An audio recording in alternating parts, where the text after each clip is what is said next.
Oh, that thing about football, man. I'm sure you guys are aware. NFL told him to be playing on Christmas, man. Yeah, they're trying to get that NBA. Games. And then Amazon also, they're getting a MMA league where they're going to be on 12 times a year. So they're eating in the Dana White money. And Amazon got deep pockets. They can pay fighters to fight. Amazon's coming. Yeah. They're coming, bro.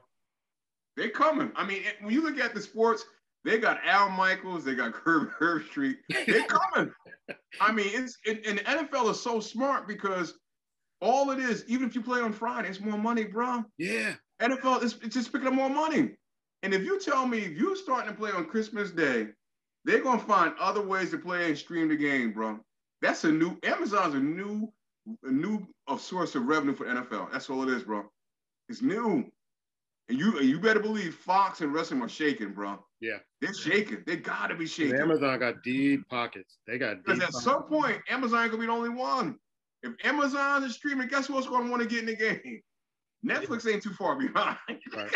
It's wide open. It's wide open. Yeah, Amazon slick too, though. They told Kirk Herbstreit, "Oh, keep your college football job. We ain't worried about that. Just coming over here. We just need you part-time. You good? You want this 8 figures? Go ahead, bro. We got you. Don't even worry about it." See, my only thing with that, though, is the talent's been so spread out lately. Who gonna be fighting, bro? I mean, they'll take the money, but Dana White had a monopoly on it.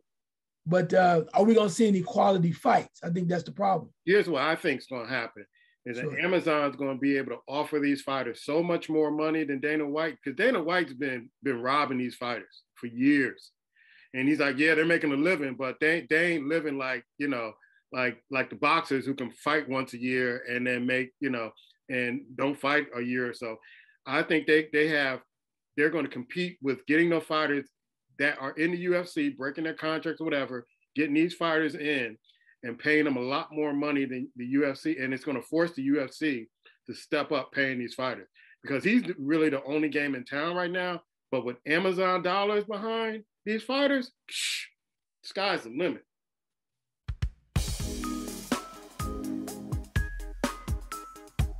Welcome to the First 40 Sports Show with the Goon Squad. It's Black Thor, Icewater, and yours truly, Kuma. Make sure you like, comment, and subscribe on this channel. We're getting to the top headlines. And the draft is coming up tomorrow. And some of you probably see this show on tomorrow. So I'm going to go to Ice first. What are some of the things you're looking for in the draft? Because I really don't listen to Mel Kiper, because he always, like a swing and a miss with these draft picks and who's going first or whatever. And they change their mind so many times, so you don't really remember all the stuff that they say. But what are you looking for in this draft?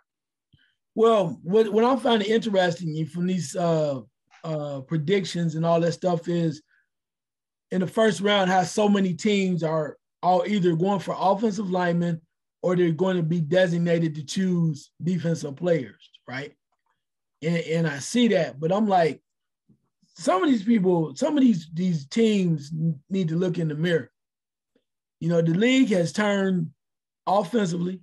It's cool to have defense, but you got to really be honest about that. Unless you got a killer defensive end, you got a linebacker that's going to really help you along. You need somebody that can help you move the ball. And when I look at that, I mean, offensive line, yeah, you get quarterbacks like Cincinnati Bengals and Joe Burrow. I mean, that's a no-brainer. But some of these other teams, when you look around, like, okay, like Jacksonville saying they're going for defense. I'm like, okay, that's all well and good, but is that the way to go? I mean, Detroit, yeah. But at some point, you got to have some offensive playmakers. I'm looking at some stuff like, for instance, I'm looking at the Jets at 10, possibly going with Drake London, the wide receiver from USC. He's big and he can move and stuff, but I'm like, is that really the guy? When you got other guys, you got Jameson Williams, you got Garrett Wilson from Ohio State, so many other guys. So I want to see that. I want to see what's going to happen with these guys. The Eagles make sense. I can see the Eagles making sense, getting them another wide receiver, right? Maybe somebody like a Jameson Williams to go with Devontae Smith. The Saints need a wide receiver, because you know what's going on with Michael Thomas. You can pick up a Chris Olave, at maybe 19. And they're saying too that Green Bay needs to get another wide receiver. They do. They're looking at maybe Dotson to that effect. But the other thing, which I think is really interesting, Pittsburgh Steelers at the 20th pick. Are you comfortable with what you have at quarterback? And if you're not, why not take a flyer, man? Heard a lot about this kid from Malik Willis from Liberty. Take a flyer, bro. Right now, the cover's almost bare. You really don't have anything proven over there, right? You don't. So you're 20. You really don't need that much on defense. You're not going to get a star. You got a running back now. You're not going to get another star wide receiver at that point. Why not take a flyer on your future? That's how I see that. So those are some of the things I'm looking at, particularly with Pittsburgh, because if this kid is the real deal, it could change the way that their franchises have been seen.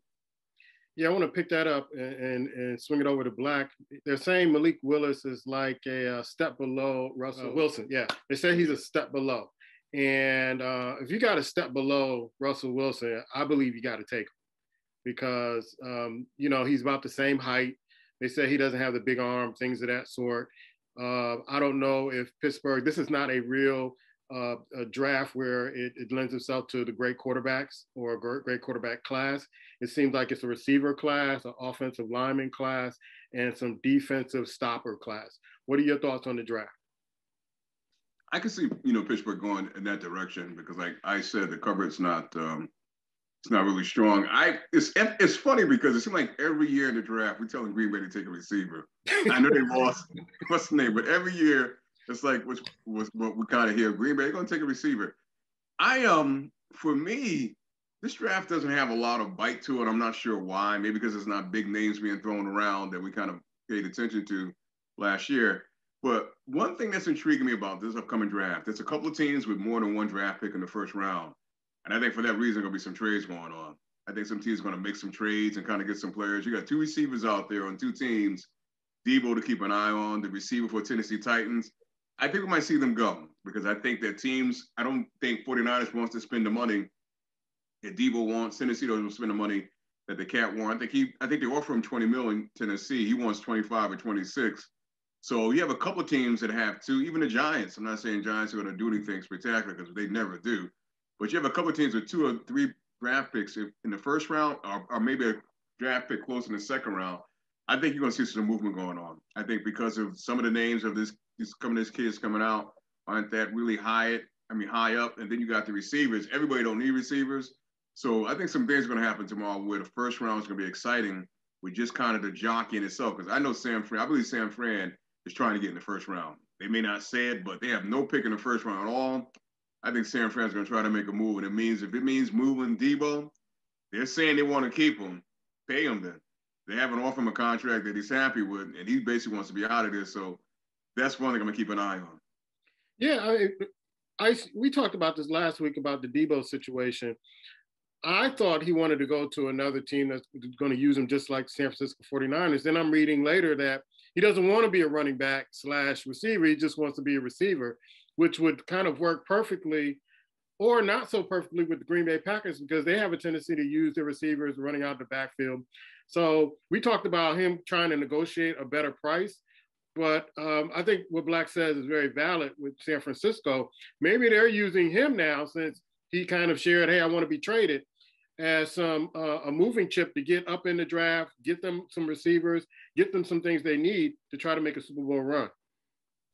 Yeah, I can see that. I mean, the whole point of it is that they have the leverage, right? If he wants to be moved, he still has to play by their rules or he would have to sit out, something to that effect. But I can see that. The only person that wants to play 9 positions is Cordell Patterson, right? That's the only person who wants to do that is him. And when he does that, this team struggle. But I think Debo's like, look, I'm a wide receiver. Put me where I need to be and let me go. And maybe he's saying that because he wants to play for a team that, has the same type of championship caliber or at least a chance to make the playoffs and make a run. So there's some teams out there that could use him. But we'll see how it plays out. San Francisco holds a lot of different cards. They still got a lot of things up in the air. with the Garoppolo situation? Are they going to discard him?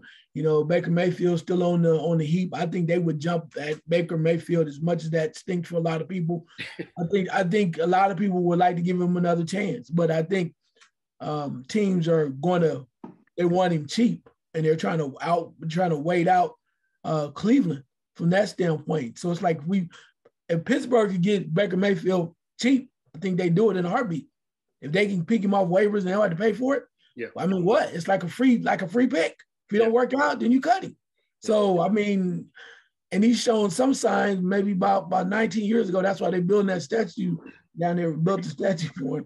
So he has shown some signs compared to what they have right now. But I mean, I don't know. It's one of the things. But Debo, you know, as Black Thor said, I think there's going to be a lot of things moving around, a lot of moving pieces. But the question is, who's going to do it well?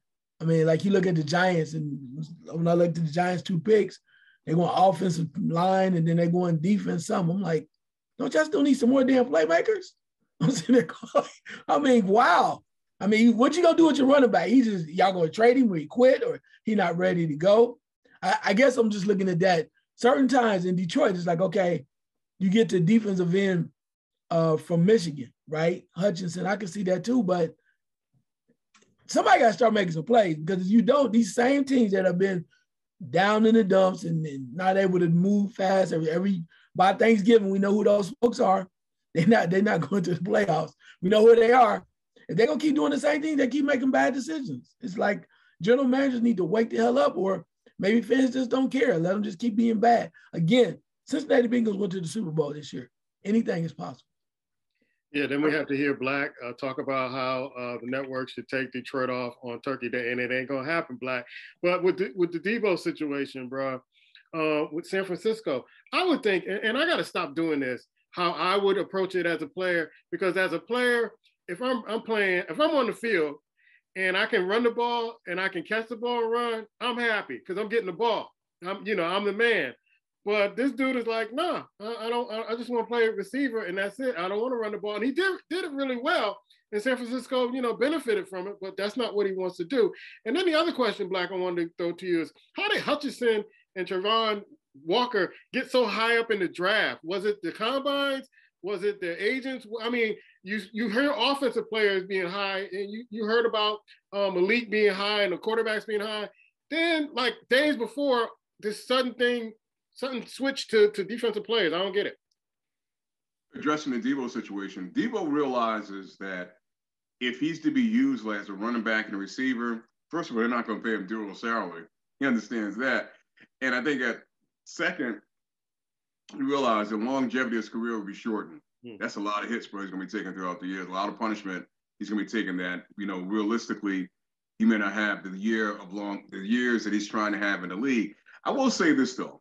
And don't get me wrong, I think you should go after your money, but I think this is where Debo and the Cat in Tennessee are making a mistake. You can't look at the money that the guy who went to the Raiders from Green Bay, and look and try to do, bro, he's been in the league a lot longer than you. You only been in the league 3 years, so don't put yourself in his shoes yet. Put yourself in a good contract where you are, and then elevate yourself maybe another 3 or 4 years from now. But they want to try to match what and no team is going to give you that, more than likely, unless a desperate team or a team that really you can go to. You're not going to do well on. You'll get your money, but in 3 years, you're going to be out of the league, bro. So I don't think they understand where they are. And I think that's part of the process, too, because to me, the Cat in Tennessee, bro, if they're offering you $20 million for 3 years, stick to 60 and run. I mean, that's not bad money, but they want the money. They're looking at the money that Cat and other cats have gotten this year in free market, and thinking, okay, I can do the same. You're not there yet. You just haven't earned your stripes. I want to address real quickly too. I almost forgot your second question about, and I'll have you give it to me again. But I want to address also the thing about Baker Mayfield.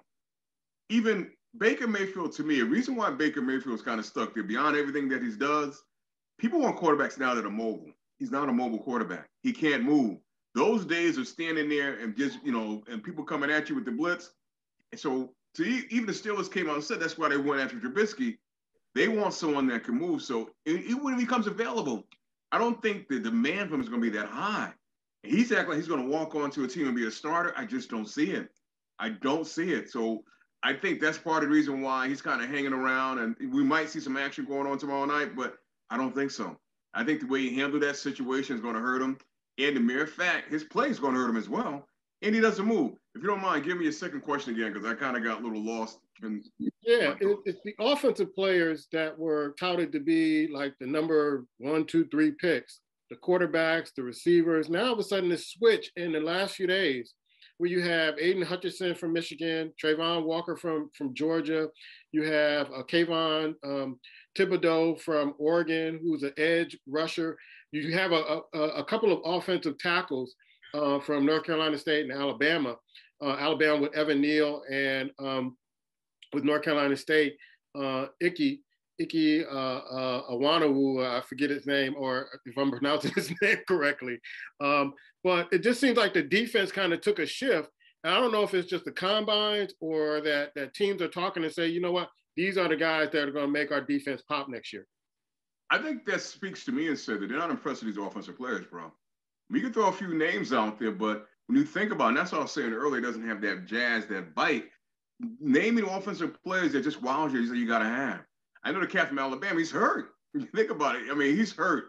So how could you basically take someone that high? So when you start, even the quarterbacks, we're talking about the quarterback at 20, I mean, that's a reach. Realistically, you know, you're saying he doesn't have a strong arm, but he doesn't, I mean, there's not people in the offensive positions that are dominating.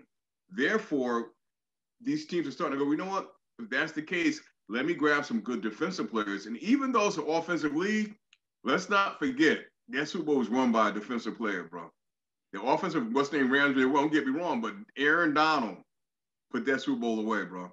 He just did. And when it was time, he put it away. So you still got to come with some defense and have a defensive player. But I think overall, a lot of these teams, they look back, realize those dominating players. Another comment about the New York Giants, man. You know, I think they had 2 or 3 picks in the first round.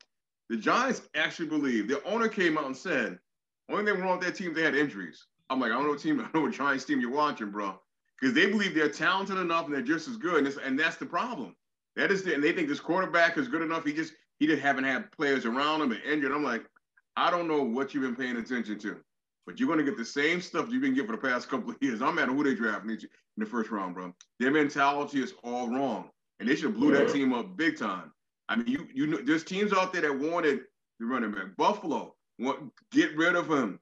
He's not an every down back in your team. He's just not it. If you're going to keep him, you got to use him sparingly. You can't be out there running them 3 down straight every time you get the ball. That's not who he is, bro. He's not going to last. He hasn't been able to last. But Buffalo wanted him. You could have packed him for some picks and got rid of him. But no, you wanted to hang on to him for what? I don't understand. But here again, we got a new general manager. But it's like the same old Giants thinking again. You know, we're good with this and that. Bro, Giants haven't been good in years. Just like with Eli Manning. They thought Eli Manning was something for years. And we all kept seeing Eli wasn't it. But they kept riding that horse into what? That's their mentality. Yeah. All right, Ice, why are these defensive players are making the jump and folks are projecting that they're going to be like the first round picks? Well, I think it's about, you know, teams looking for stability.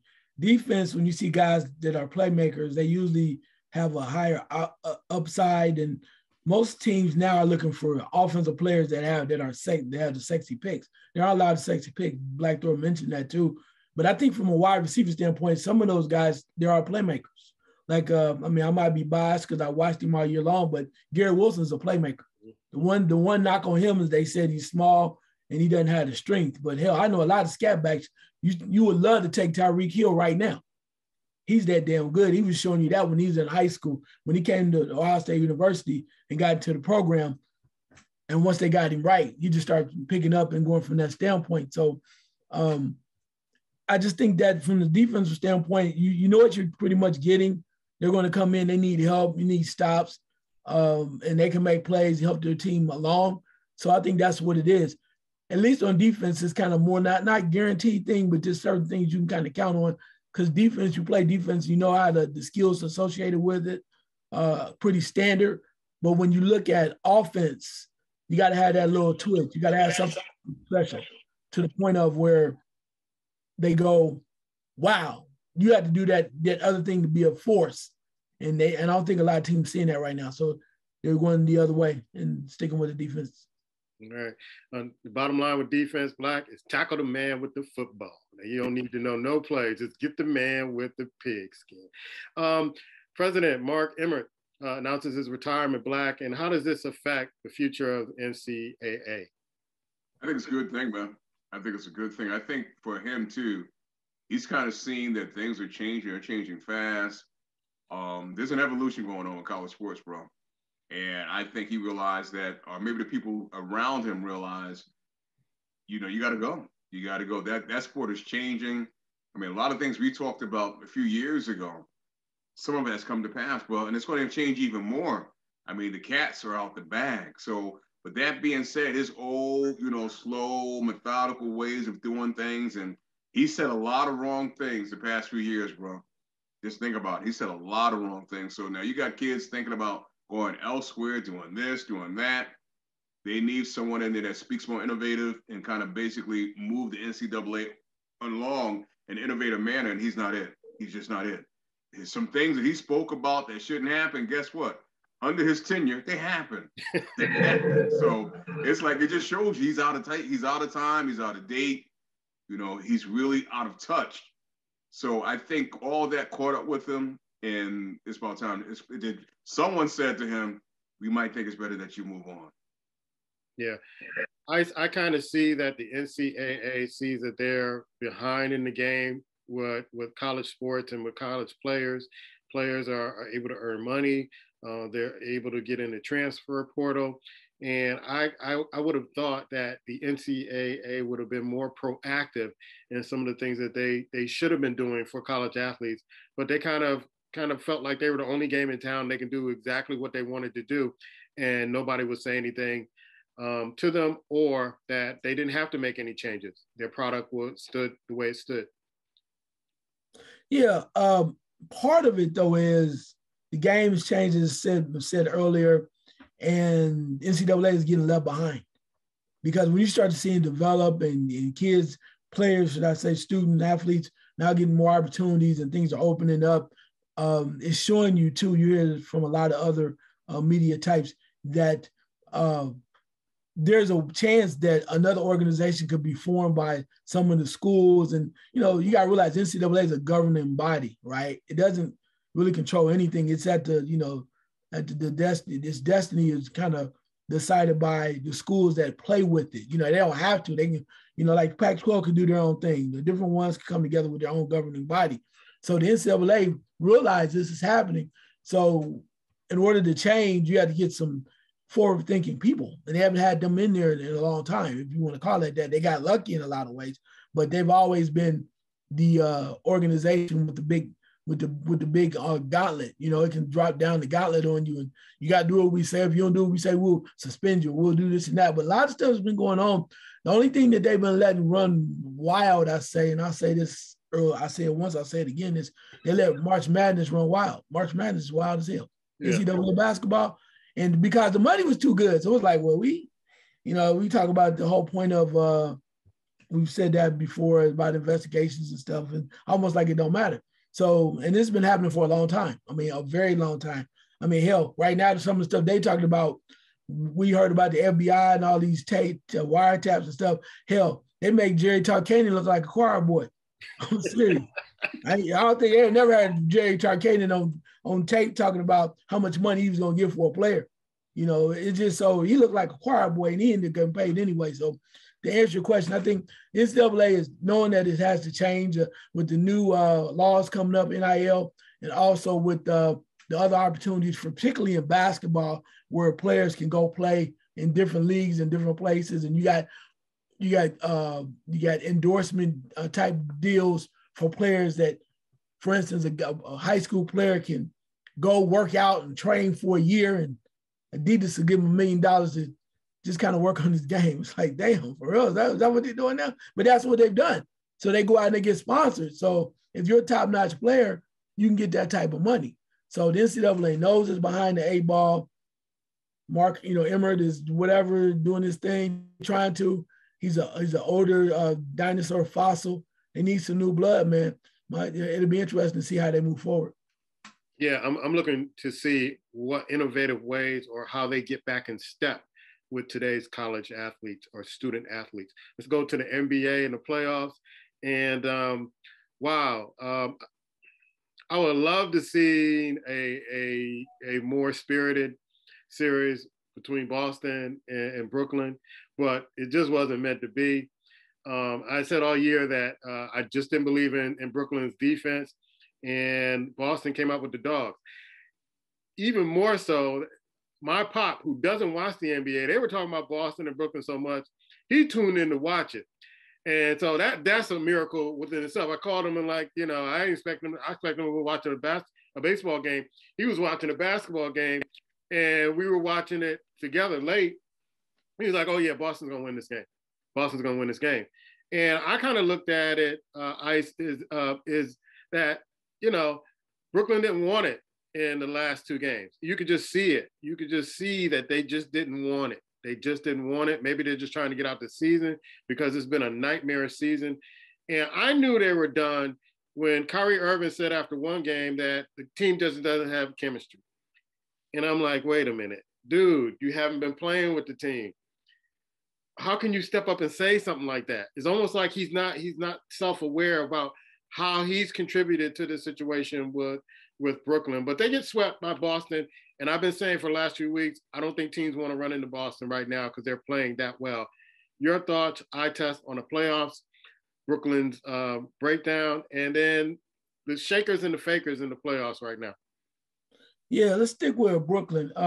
When you look at Brooklyn, I mean, it is what it is. They try to put something together with some Band-Aids, Harden leaves. They try to put some stuff together real quick. And then a lot of the responsibility fell on Kyrie. A lot of it, more than anything, fell on Durant. And you tried to do what you did, and they want to try to be superstars. But what we're seeing is basketball is being played more than just two people. Teams that have players that are on teams can win. So no matter what Brooklyn did or how great they're supposed to be, if you don't have it together, then things like this can happen. Also, too, want to give some kudos and love to Boston. Boston's had a lot of potential last couple of years. They finally reaching their damn potential. Let's be real about this. A lot of people say, oh, Durant, okay, you can say what you want to. But let's be real about this. When you look at, they've been talking about Brown, they've been talking about Tatum, right? Smart stepping up. And some of the trends, the people they picked up, the big guys on the inside are playing very physical, using a lot of physicality. You're right. You don't want to play them. How long have we been waiting on this for Boston to rise up? Yeah. They probably got their coach fired because they were like, damn, they ain't peaked yet. Now they peaking. They have a strong chance of what they did to Brooklyn to move forward. And then if they move forward and they end up playing Philadelphia. They'll play Milwaukee. I'm sorry. That would be a hell of a series. That's going to be a hell of a series if you get to that point. So they're stepping up to the plate of doing that, or if they play Philadelphia, whoever's out, they're tough. They've shown that. I think they got a lot of confidence. And I think now we've finally seen starting to see the awakening of Jason Tatum. They've been waiting on him. I mean, he's shown flashes. He'll drop 37, 39, but then actually to be a constant leader on a regular basis, I think that helps them together. And I think one of the keys for them, along with what we said about being physical, is Smart. Smart's a monster, man. Smart is a monster. He wins Player of the Year as far as Defensive Player of the Year, and they're starting to gel right now. I think they're going to cause a lot of people problems. Milwaukee is the defending champion, and if they don't have Middleton, it can be some problems. Even Miami sighting has come up. They lose Jimmy Butler. Oladipo came out of nowhere. Right. So I mean, it's gonna be, you want to cash and give it to stamp Milwaukee in it and give it to them in the East. I don't know. It's gonna be interesting, but especially if Milton doesn't play. But I like how Miami's playing. They're coming along. Like I said, I also like the way Boston is playing. We don't even need to talk about Philadelphia. Just speaking for themselves right there. They're in trouble. Yeah. We don't need to talk about that. But if you look over at the West, Memphis is trying to play strong. You got to give it up to teams like New Orleans, man. They're playing real hard despite what they don't have, right? They're giving you a lot. Minnesota is doing what they can. And Dallas even, you know, I'm going to say this too. Try to get out this real quick. Utah, they need to break Utah up, bro. It's over. Gobert got to go. Gobert got to go. You've been waiting forever, and you've been hanging on, you know, because you've been bigger and you've been a little bit more talented. They're in trouble. They need to make it, blow it up, figure out what they're going to do, because what they have right now is not working. From that standpoint, like I said, Phoenix is getting back Booker perhaps too, but I like to fight in New Orleans. I don't know if that's McCollum down there, whoever's doing it, but they fight real hard. I like that. I think that can help them for the future. Memphis is doing what they do. Also, too, you mentioned about players. I've been a fan, but I don't want to jump on the bandwagon, but I'm going to give it to him now. That damn John Morant's a bad motherfucking brother. That boy, you know, I just didn't want to be one of the regular guys. Like, you know what, ooh. I still think they need some pieces, but I like his attitude. It's like he's playing like he's number, you know, 9,000, you know, out of, you know, so many guys. He's playing every time he comes out there and plays real hard, and I like that. I'll say this too. I also like the way that he just comes at it. One thing I found interesting was I was listening to something on this last point. Somebody mentioned they were talking about first team all NBA, or if you had a team, who would you pick? And they put out the question: would you pick Ja Morant or would you pick Luka Doncic? That's tough. And somebody was like, Luka all day, and somebody was like, you know, Shaq mentioned this. Shaq answered the question. Shaq said, Ja has it. He said, Ja knows exactly what it is. And I agree with him at that point. I think Luka is out of shape, right? He get away with that because he can. He gets out of shape. He don't play no defense, which means he needs to be in more shape. But the other thing Shaq said importantly too was, you know, because Dwayne Wade was like, oh man, you don't like Luka? Dude was like, look, I seen this. I know what it's like to have a young player. I seen it 3 times. 3 times I seen great players. I played with great players. Played with Penny Hardaway. I played with, played with Penny Hardaway. Played with Kobe. And he didn't say it, but he might as well say, I played with you. Yeah. And then the way Wayne Wade said, say less, say less, say less. Because he know. The man said, I see the talent. But yeah, Morant, man, he's angry. I like him. He plays with dog. He's angry. I want every night, you don't even got to worry about it. He's coming and playing. If he's healthy, he's trying to dunk on somebody. He reminds me of the energy of Iverson. Yeah. But the one thing I want to see, and I get off this last point, I want to see him become an overall better player where he uses his team. Because I think with Allen Iverson, as much as everybody loves him with the cornrows and all the braids and the tattoos and what he did for the league, I don't think they surround him with enough players where he could feel like a leader. Because to me, he's a glorified shooter. And I always said he would have been a better player. They put him at point guard, let him be that threat offensively and as an assist man with other guys around him, he'd been a hell of a better player. But then again, he just went off in the sunset like a great player. They only got a shot one time. That's how I see that. Well, Black, the Miami Heat beat up my little guy, Trey. Just beat him up. Just beat him up bad. Philly's in trouble. Philly is in big trouble. You text me about Doc. Here's Doc Rivers again, and he has something to say to the media about his record when teams coming back on him. Milwaukee Bucks should shut down the Chicago Bulls. They got too many hurt players. Of course, Brooklyn just faded. It just seemed like they just didn't want it in the last 2 games. They tried, but it just didn't kind of pan out for them. You have Minnesota and Memphis, and I'm not sure what Minnesota is thinking about just letting leads go in the 4th quarter. You have Golden State and Denver. Denver just doesn't have enough. I look for Dallas to beat out Utah. Gobert got to go. He's a waste. He's just useless. I was telling my pop we were on the phone talking about that. He's just useless, 7 foot and useless. And the Pelicans are playing hard. I think it's because of the coach. The coach has got them in a good position, and he motivates them. I think Chris Paul, regardless of what happens this season, go into coaching, bro. Stay off the court because you just can't handle it no more. and he needs to show me something. I was expecting him to go out with the hamstring, Black, instead of Booker. But your eye test, man. Yeah, I think I'm gonna start with Utah. I think it's time for Gobert to go. The head coach got to go too. They got to bring in a new whole mentality to that team and start and get it going because they're just not there, man. And when you were basically playing Dallas without their star player and losing, barely winning, that series should be over, bro. Realistically, if Utah was about it, that series should be over. Even though Denver did what they could, I'm not impressed with Golden State beating them. And they did what they had to do, but I want to see them in the next round and see what they come up with. But as far as the competition they may face, if Phoenix don't get it together with Booker, I'm not sure. They might kind of roll a little bit because I don't see another team out there at this point in the West that might kind of block them up a little bit. I think I like Memphis. I don't think they're ready yet. I don't think it's a tough team. Ironically, they win when Ja Morant is not playing, and they win without him, and they win with him.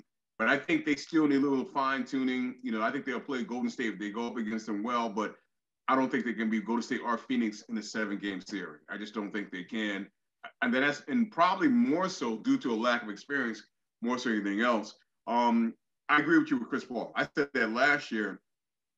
I understand why you brought him back, but given the contract you gave him at this point in his career, and to me, Chris Paul, I'm going to say this, is a big difference.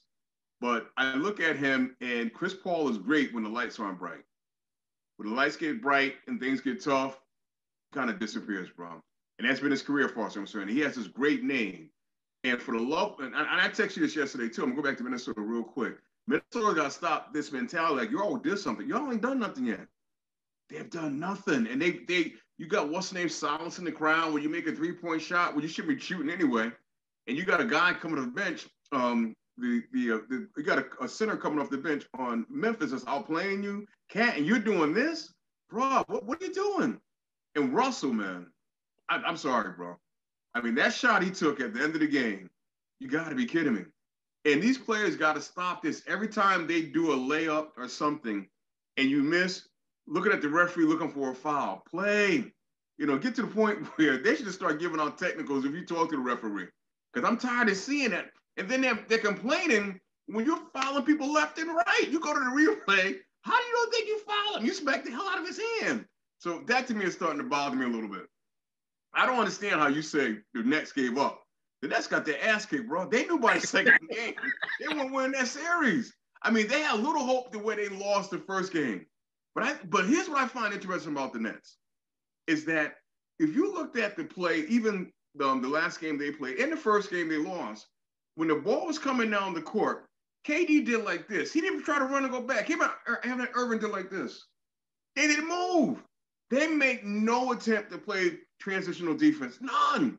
So my point is, who's going to come in, and they might fire the head coach, but you got Irvin in the press conference talking about, yeah, I'm coming back, and we're going to sit down together as a unit and decide what player. Motherfuckers speak like it was a team. Excuse my language. But he's talking like it, and he haven't been there. In 3 years, first year, you walked away from the team because you didn't want to play what was going on in the world. You didn't want to play. The second year, you're hurt. This year, you won't get shot. You all bully the team, the organization, along with the Yankees, bully a Marin and letting you play. And this is what you do. You get swept. No, so when they lost the second game, bro, they gave up because they knew Kevin Durant can't play against defense. And I'm going to just say what it is, what some people may not want to hear. Show me Kevin Durant's career without Golden State. Show me his career. Because it ain't nothing sensational. They keep calling a top 15, 20 player. Get the fuck out of here. Show me his career when he wasn't with Golden State. They has the audacity to say, I don't know if you guys are aware, but it came out, they was showing when he was in Wall Street Journal, a magazine, when he left Golden State. He came out and said the reason why he left Golden State was because Steve Kerr, he didn't say it by name, but he said basically Kerr in the fourth quarter would not allow him to go ISO. He got tired of running around, coming off screens. I want to play ISO. We should be able to play ISO. Well, you played ISO against the Boston Celtics. What did he get you? So I'm sorry, man. Stop. That's the problem I find with these players. We treat them like there's something great when they haven't done nothing great. Bruh, you're a little, I always say he's light ass. You're a little light ass up there and got a championship based on Golden State. And we act like he's been this great player for years. He's 33. and he got his ass taken to him, bro. Yes, Boston is there, and I admit Boston for a while went through a little bit, but this coach, it wasn't the team, it wasn't the players. They didn't have the right coach. They had that coach up there from what's his name? He didn't know what he was doing, Butler. He's a better general manager than his coach. Let's be honest. This cat came in the first year. Look how he's turned his team around. In the beginning, he had to get them straight. But look what he's done with this team in 1 year. 1 year, bro. No, it's the coach. The same players. They haven't grown that much. Tatum has been bad since he stepped on the floor. I don't know why people keep talking about he's a superstar already. But see, we're looking at this cat in Dallas. Like you said, he doesn't play defense. Tatum plays defense. So you got a lot of energy on offense to be jacking up the because you don't play any defense. He's not a great player as far as I'm concerned. But you know what it is with him? And I'm not saying everybody's an amber with this, but the league is an amber with him for one reason, because he's white. When the last time you seen a white player step onto the floor and play like him? I'll wait. So stop looking at him and thinking because, he does this, he's a one-way player. And he's a baby. He whines and complains. Every year he's almost getting a technical where he can't play because he whines and complains all the time. I'm not that impressed. I like his game, but I'll leave it there. I'm impressed with the Miami Heat. I'm not saying they have a chance to win, but Miami Heat got something going on down there, bro. I mean, you think they got 9, think about this, 9 undrafted players down there. 9. Pat Riley, you don't even see him anymore. Pat Riley pulling some strings, bro. When I think of Miami Heat, I cannot be so happy for them because Pat Riley should be the general manager of New York Knicks. Let's get real, man. I'm going to throw it back to you. Think about this. That's the reason why he left the Knicks. Because he went to the ownership and said, I want to be general manager. And they had Ernie Grunfeld at the time. Didn't know what the hell he was doing. And they told him no. Look what he has done since he left the Knicks, bro. Just think about it. Look what he does with a team with Miami. Imagine if he was in the Garden doing that, bro. Just think about that for a second. You're an old Knicks fan like that. I don't want to tease myself like that. It's the truth. It's the truth. He left New York primarily because they would not allow him. Right. He knew the general manager knew what he was doing. He would bring them broken down players from the Dallas Mavericks that couldn't play anymore. Come on, man. He couldn't coach that up.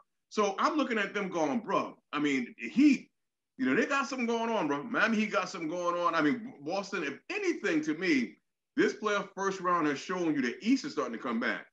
The East is on its way back. Even Toronto is starting to play good basketball, bro. Toronto's got some stars out there ready to kind of step up and shine. Philadelphia, you got to be kidding me. Here again, I think Brooklyn is regretting that trade to bring in Simmons. They had to get rid of Harden, granted, but it was dumb to take him in the first place. But Philly right now, you already got what's the name of B saying he needs to be more aggressive. I can't tell him that. I'm not the head coach. He's already calling him out. No, like you said, he's playing like Bill Cosby. But Harden been doing this for years. I don't understand why we keep waiting because it's like you date someone. They made you happy on one day. You keep thinking they're going to keep making you happy. No, what have you done lately? Stop looking at these players when they done 4 or 5 years ago, Durant included. What are they doing now? And Harden doesn't have it. He's running up, just jacking up shots, looking stupid. And you think they turned on Ben Simmons. Wait till they get lose this series. What the fans do to Harden. Wait how they turn him. They're going to be like, well, the defense is going to be, well, he hasn't been here long. No. Harden been doing this every place he went, bro. There's nothing new. It's the same old thing. And they cracked them when people had them, well, he's going to beat Embiid and blah, blah, blah. Stop basing people and judging people what they did years ago. Let's make sure what they're doing now. Philly's not going nowhere now. And LB knows it. He knows they're not going nowhere. Bad thumb or not. He's doing his thing. I'm going to give him credit. But Doc right now can't coach. Let's face it. Right now, this is the time Doc got to step up. Come on, they're going to get blown out the next game. Blown out the next game when they go to Toronto. I'm going to say it right now. And then they're going to come back in Philly and take the heart in Philadelphia. It's coming. But it's sad because they keep trying to make these moves and everybody wants to play NBA 2000K. Go get yourself some good players, develop them, and take your time and do what you have to do. Stop putting together these magnitudes. Every team can't be a dream league team. It can't be. Take your time, develop players. Every year you will make this move. And you said about the kid Trey in Atlanta, he got exposed big time, bro. Yeah. That cat got exposed big time, man. And until they find a way to coach him better and make him realize you're part of the team, you're not the team, they're not going anywhere. Because they have a talented team, but they kind of defer to him way too much, and he can't carry that load. he may never be able to carry that load. In his mind, he think he can. You know what? You beat the New York Knicks last year. So what, man? At the end of the day, it's still the New York Knicks. It's still what it is. You weren't saying that last year. You bought a shirt. But anyway, no, bro, it was $5. I wanted you to jump on. You text me something about KD, Kevin Durant, and what it's starting to look like for him. Also addressing Harden. I knew Harden was going to show up in the playoff. Harden was going to show up. He started showing up. Somebody in the media said it's almost like he's on the tape. Like he's, and it looks like it, man. It looks like he's just, somebody's paying him off to do something. It don't look right. It don't look right the way he kind of plays these games. And it's like, is he really on the tape with these games? But I'm just throwing that out there because it was somebody, I ain't gonna say who mentioned it, but I've been saying this for years, that he just looks like, how you MVP candidate and then come to the playoffs and look like Bill Cosby on a piece of the action or something like that? Or, I don't understand it. I don't understand it. Help me understand this, brother. Anyway, I don't know who that was that said that, but I think I heard somebody say that early on that when James Harden went to Philadelphia, somebody mentioned that don't be surprised if things start happening and you start seeing them playing bad, and then they start looking around, see if they can get D'Antoni back over there, get the band back. Remember you saying that. I remember you saying that. Somebody said, I don't know who it was. Yeah, but they get the band back together in Houston. Was it you or Black? I'm trying to get the band back. So all of a sudden it's like, okay, everybody excited. Then all of a sudden it's like more, like, oh, well, we're glad to have James. We love James, whatever, what have you. And then now moving forward, Embiid looking around like, well, yeah, we're going to win the championship. He's like, what? Damn, dog, what happened? He looking all crazy, like, where's Jimmy Butler? Embiid. Embiid is like, really? Damn, Jimmy, I'm sorry.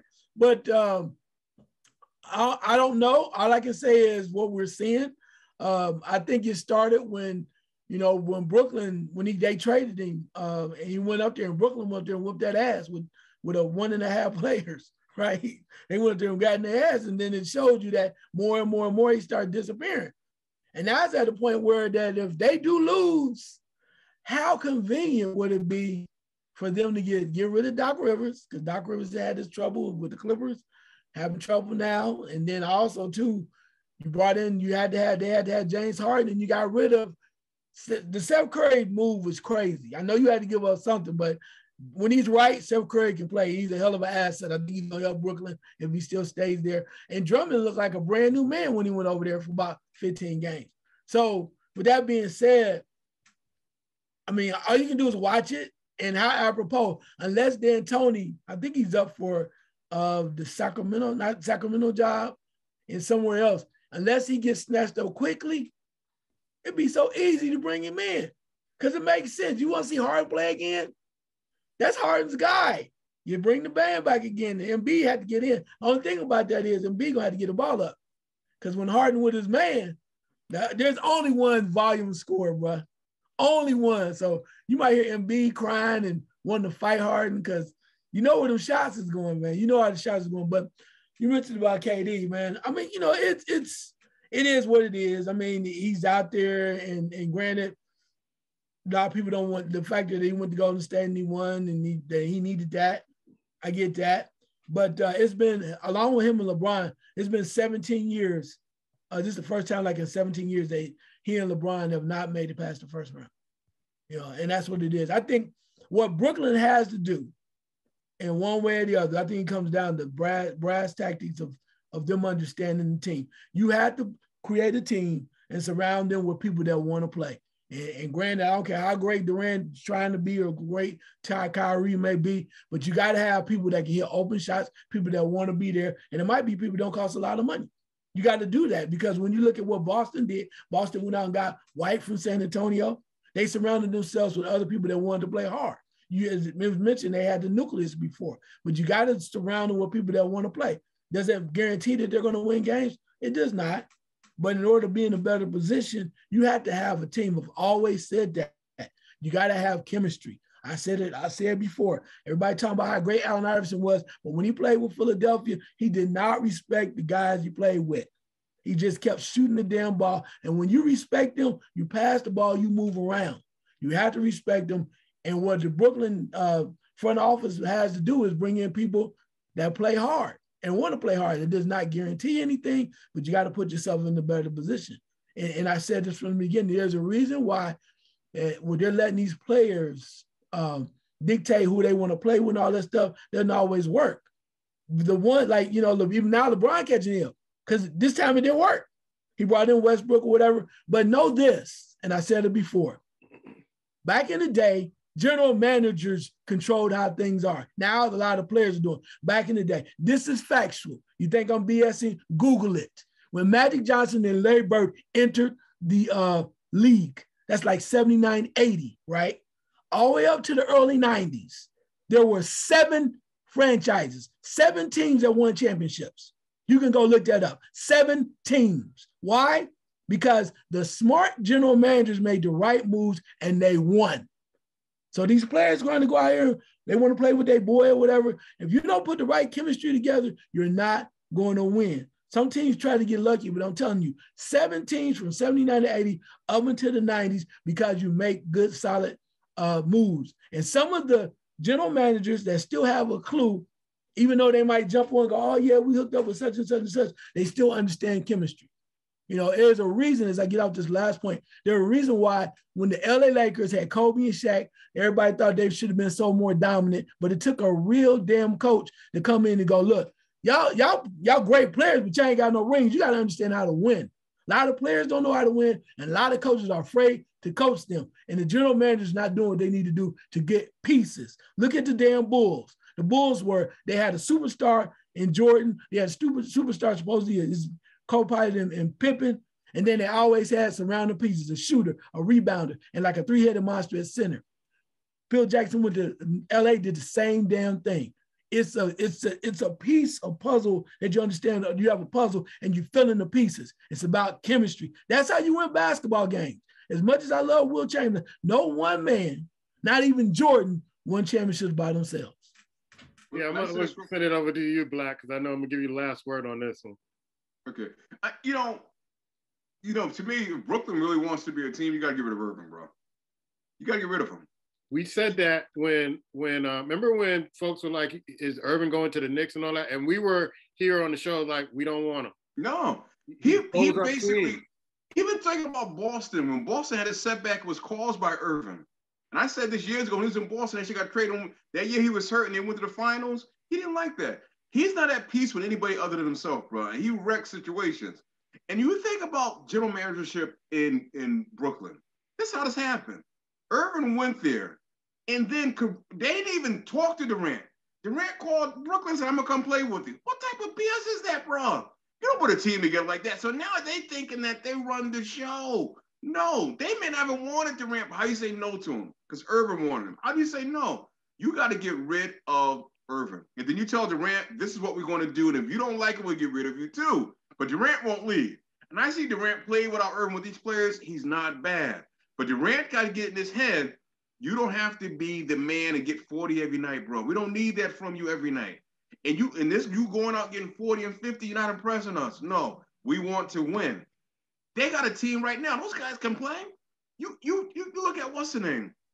Look at the cat that came on yesterday, the last game that's playing the Clippers. Played his heart out for them. Why is he only coming out in the 4th game? Yeah. Why? Because you got these guys jacking up 3-pointers.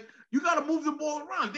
Curry, is the first 2 games, he was in the witness protection program. You know why? Because Irvin and Durant's trying to do everything. You have a team, but you got to allow them to play. But no, they want to showcase those 2 idiots all the time. If they got to get their 80 points together and then run off into the sunset, you got to get rid of Irvin. He's a team killer. He's not even a coach killer. He's a team killer. Get rid of him. Let him go. And then build your team, and that team will blossom. They let go of a lot of good players to bring in Harden and to bring in Kevin Durant. They let go a lot of good players, bro. That team was on the rise before they came there. I'll let you know of another player that LeBron should be kicking his ass about right now. Look at that cat down in New Orleans that's playing well that the Lakers got rid of, that they drafted. Brandon Ingram. He was still in the Lakers, wearing the Lakers uniform. Imagine Alonzo Ball. I know he's hurt, but still wearing a Lakers uniform. And that's what I'm talking about. But you want to put all these teams together. I got to blame my boy. I got to do all this stuff. General managers should be general managers and players should be players. When you got players saying, we're going to decide, it's all wrong, bro. It's wrong. And until Brooklyn stands up to Irving and Durant, they're not going nowhere. Yeah, they're going to be the favorite. Favorite for what? Favorite for what? You brought in a player that mentally can't even get on the foot, can't get on the court. You brought in a player that cannot get on the court and don't want to get on the court. Oh, it's my back, it's my head, it's my shoulder. What's going on? I mean, that's asinine. You have to be the owner and general man. Stop letting them run the show. Until you do that, Brooklyn's aren't going nowhere. They're not going anywhere, in my opinion. I don't care if Irving stays on that team. You know what? To me, right now, they should find a way. I can't think of what they was doing in the league a few years ago. If they kind of let you go, they gave you $45 million, sent you on your way. You need to do that with Ben Simmons right now. Just do it. Basically, tell them, here's your money. Here's $45 million contract. I forgot the exemption that most teams have they can use. Don't wait around till next season. Ben Simmons don't want to play, bro. He do not want to play. He doesn't want to be in the court anymore. Stop playing around with it, sitting around talking to doctors. Here's $45 million. Bro, go hang out with the Kardashians. Do what you wanted to. Go make rap songs for all I care. But the brother does not want to play basketball. Yeah, I think we talked about this before the show, and I can go to ice with this too. With the Ben Simmons situation, I think Brooklyn's trying to handle this very delicately because they don't want any backlash coming from mental health or not really kind of supporting players that are hurt, things of that sort. But I think I sent you all a picture last night or early this morning about how he's saying that his mental health is affecting his back. And so I don't know, that's possible, but it almost seemed like he wants to be paid, but he's not willing to go out there on the court and really, I think it's in his head now that, whatever happened to him in Philly, shell-shocked him. I don't know if he's going to ever get back on the court. He looked kind of strange sitting on the sidelines, with the multicolored, clothes on, just in the rose-colored glasses, just looking straight ahead like he was in a trance. Leave those Kardashian women alone. But Ice, Ben Simmons, your thoughts, man? Well, they think he has potential if his mind is right, but we haven't seen that. It's been a minute. The other thing too is they're going to have to make a decision one way or the other. If you wait even to going into the summer, if you're not showing you signs or whatever you want to do, you got to move forward because you cannot go into next season with him being the key, not knowing if he ever can touch a ball, ever showed you anything. We can even run with the first team. We even practice with the team because, you cannot carry that. He'll be more of more of a liability. You can't carry that in the next season. So they're going to make a decision one way or the other. If there's an exemption to do so, but I think they're going to try to see if they can have some time to work it out, see what's there. And if it doesn't work, then they got to cut bait before the season starts because they're already struggling enough to make things happen for themselves and trying to get back on track.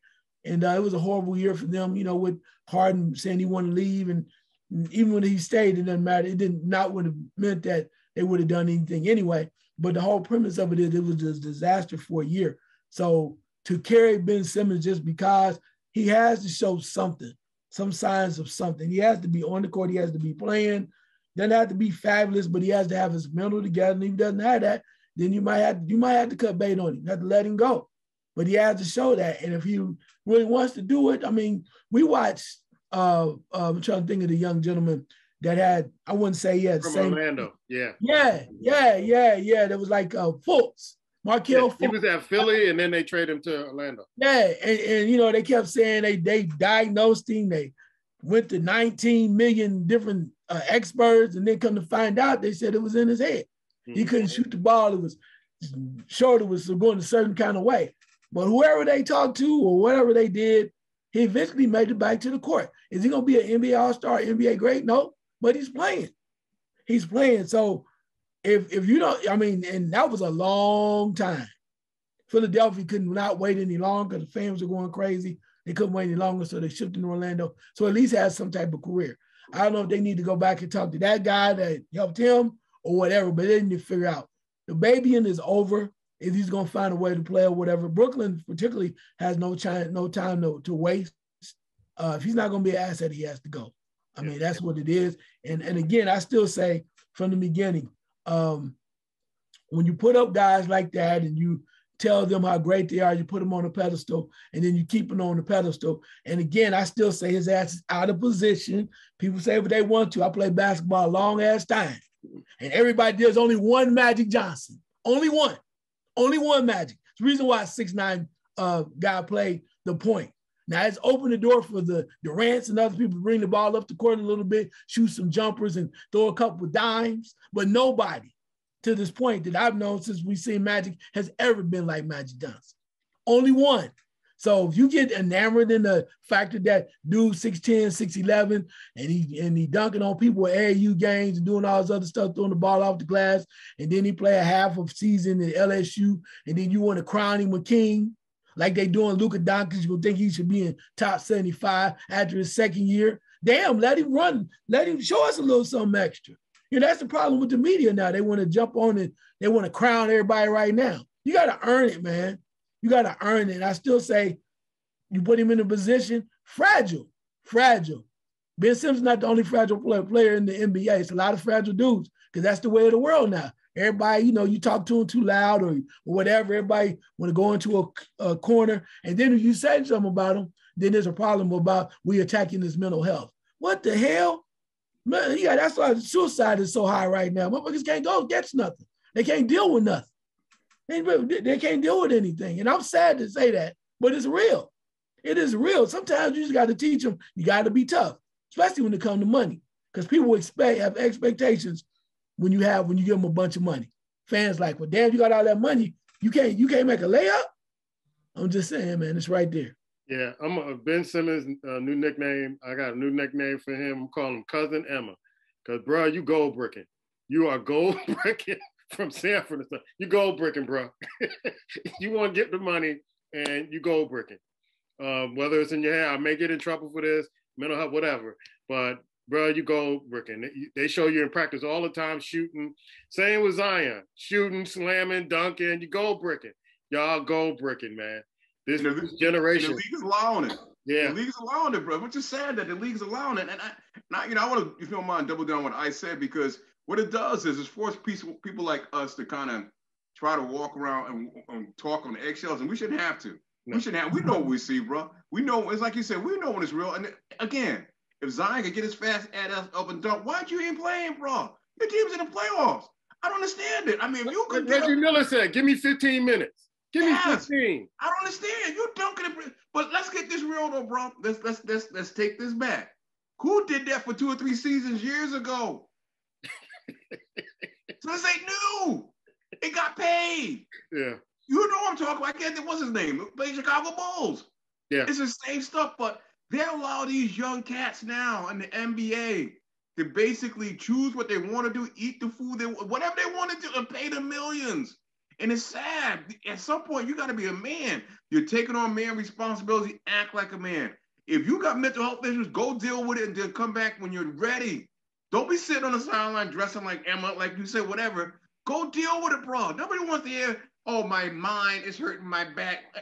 I'm sorry, bro. This is real man stuff, real man things. When you're not ready for it, move on. Even a tennis player. And I'm not trying to pick on people, sis. If you can't play without somebody saying you suck, and gotta cry, then don't come on the court. This is life. It's actual life. If you got mental health issues, go deal with it. And it's not being sorry for you, not totally understanding it, but I'm sorry. For the folks that don't want to see your mental health issues, you got to go handle that. You can't do both, because we're not pulling out our clinics for you. And I'm not pulling out our clinics for what's the name? You signed a $175 million contract, Ben Simmons. If your mental health is that bad, rip the contract up. Don't take the money. But don't be sitting around acting like you can't do this because your back is hurting, bro. Let's get real. You're screwed up here. Go deal with it. Take your time away. Go handle it. Then come back when you're ready. But you can't be around the game, practicing, doing this, and then expect people to look the other way and go, well, he got mental health issues. But again, those two are not the first players. We saw a player in Chicago do it for years, bro. in the warm-ups, slamming, jamming, then go put a suit on. Are you kidding me? Yeah. I wouldn't even, as a player. Derrick Rose, yeah. Yes, I wouldn't even tolerate that from the players. Are you kidding me? And like Reggie Miller said, if you can't give me, I remember Pat Riley said that Charles Smith one time. He was in the playoffs. He was doing the same thing warm-up. He asked, how you feel? He said, I feel all right. He said, you feeling pretty good yet? He said, why the fuck you ain't playing for 10 minutes then? That's what he said to him. Give me, what's the problem? Because if you're feeling good to do that warm-up, why aren't you on the floor? And we know the psychological problems going on with Charles Smith. Come on, bro. So I'm sorry. It's just, I'm sorry, and I have nothing against Mr. Hall. Nothing. You can say what you want to say to me. I don't care. But at some point, either put up or get out of the way. Because there's many other people that love to wear that uniform on Brooklyn Nets, and you're taking up a spot, bro. Move it out the way. Now you're trying to get $20 million back that you don't deserve. You don't deserve. Major League Baseball report, and the Yankees finally had to admit that they had this letter of them stealing signs too. But it wasn't as bad as Houston. Oh, stop it now. Stop Oh, my it, God. It. Oh, my God. No. Oh, my God. No. Stealing is stealing, baby. Everybody's doing it. The Yankees. Oh, my God. Are you serious? No, Are you man. serious? I remember Cashman came out and said the Yankees would never do such. Yeah, I knew I was going to get it on this show. Oh, Yankees got that old motto, if you ain't cheating, you ain't trying. So, always cheat till you get caught. Oh, my God. I remember Cashman came out and said, we're an organization that have never stooped that low. They should ban the play. All this other stuff. Are you kidding me, man? Seriously.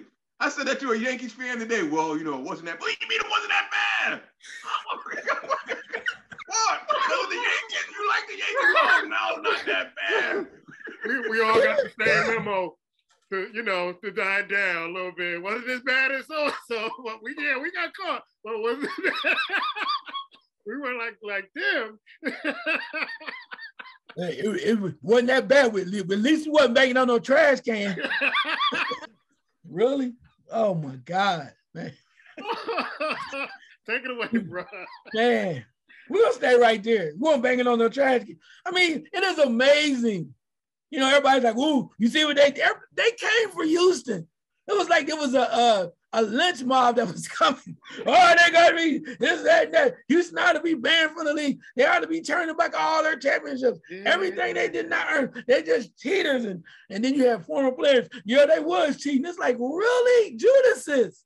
What the hell? Now, all of a sudden, the Yankees, well, since you asked, it's been about 7 years ago that I can remember that, yeah, we did a little something, it wasn't that big a deal. We weren't banging on the trash can. But if a man show you open up his wallet and he got $100 bill and $100 bill and he dropped one and you don't tap him on the shoulder, you just pick it up and keep on it, but you don't tell him that, you lost your coin. How is that really bad? It was just finders keepers, losers weepers, right? So anyway, the Yankees is just, man, I'm just saying. But now we at least know that be careful what you say, because everybody is susceptible to, like I said, everybody, we all have dirt. We all do things. We all, sometimes you try to act like you all this and that and that and that, but it came to light. Now they're like, well, we really weren't that bad. So anyway, so the next time y'all hear about some team in baseball cheating or whatever and everybody pointing the fingers, be careful, because your team might be doing the same damn thing. They just ain't got caught yet. That's what Woman said. Anyway, we're going to jump on these standings real quick. AL East, Toronto's looking pretty good right now. They're leading that division. Once upon a time cheating Yankees are in second place, and Tampa's in third in the East. In the Central, Minnesota's up top. In fact, Minnesota in the Central is the only team that is over 500, playing 500 baseball right now. In the West, Seattle is playing well. And the LA Angels, with my man Ohtani struggling a little bit, they're only 500, but they're in second place. So it's showing you that it's not a lot of great baseball being played in that division at this point. It kind of makes you wonder how they're going to move forward. Moving on to the National League in the East, the Mets are playing good baseball. A lot of their investments are finally turning positive. And there's a team that's 500, second place. Team called Miami. You guys remember that Alex Rodriguez walked away, and now they got the general manager, assistant general managers. The lady came in there, really knows baseball. And they may not be winning all the way. They might only be 500, but they're in second place. Keep an eye on them. And I don't know if it was Alex Rodriguez or maybe it might, we need to give a little bit more credit to this woman who made some moves in the offseason as a general manager or assistant general manager. Keep an eye on Miami in that division. Moving forward, we're going to move over to Central, in the National League Central. Milwaukee's in first place. St. Louis is second place. Things are kind of muddled there. Not a lot of activity, not playing great baseball, but when the fire sale comes down early in the offseason, there's usually a damn problem. Welcome to Cincinnati. Cincinnati is 3-14, 17 games already. They gave everybody away. The only thing they have going for them is a gentleman by the name of Hunter Green, and they're about to lose him. He's a hell of an outstanding pitcher. Last but not least, as we move forward with the Reds are 3-14. In the West, San Francisco's in the first place, the National League West. Dodgers are in second. You know how they do. They just play possum all year long. Then it really count. They turn it on. I can't stand the Dodgers anyway. Their attitude just irks me. They remind me of the Yankees. Well, we're not really pressed about it. And then all of a sudden, this push at the end, they end up picking up people, and then they make this hard like they really done something. Anyway, that's just a bias. I'm a Reds fan. 3-14. Anyway, San Diego is in third place in that division. But overall, baseball is just getting started. Hopefully things will turn around. But now we know Yankees cheat. They admitted it. Houston cheats. Every damn body cheat. So enjoy the show. Like, what are you hearing in the East Coast, man? When you said you heard some Yankee fans. Oh, yeah, man, they don't want to honor it. It's like, well, you know, no, man, no, they were ripping their heads off the Houston Astros. Ripping their heads off them one by one. And now it's like, well, well, you know, it was always from the dugout. We didn't know it wasn't that bad. I was like, wait a minute. Whoa. But that's human nature, I guess, man. People basically, in a sense, if it's your team, it's all right. You know, if it's somebody else's kind of witness, like, but the thing that gets me with the Yankees is all the World Series they won. Houston won what? One cheat and whatever, and they act like Houston came and took 25 of their championships away with that one win. I'm like, bro, you probably didn't chance. They didn't probably stand a chance to win that year anyway. Well, it's amazing, man. But yeah, they're like, you know, it's almost like don't talk about it. No, we're gonna talk about it. You know, walking around with the Yankee symbol on and all that throughout the year. No, we're talking about this. No, we ain't letting this go away. Yeah, how about those Yankees? Touche to the both of you. Black, your first question. What about this, man, with, you know, watching, you know, the players play and, you know, some players out there. And, you know, we look at Ben Simmons, and don't get me wrong, we're standing up to Ben Simmons, and I respect that. But are we standing up to Kawhi Leonard? Because if this cat really wants to play anymore, or he's just taking money and run, bro. Because I just don't know what type of injury he has that has him out this long, bro. He ain't even sniffing the court. Ice?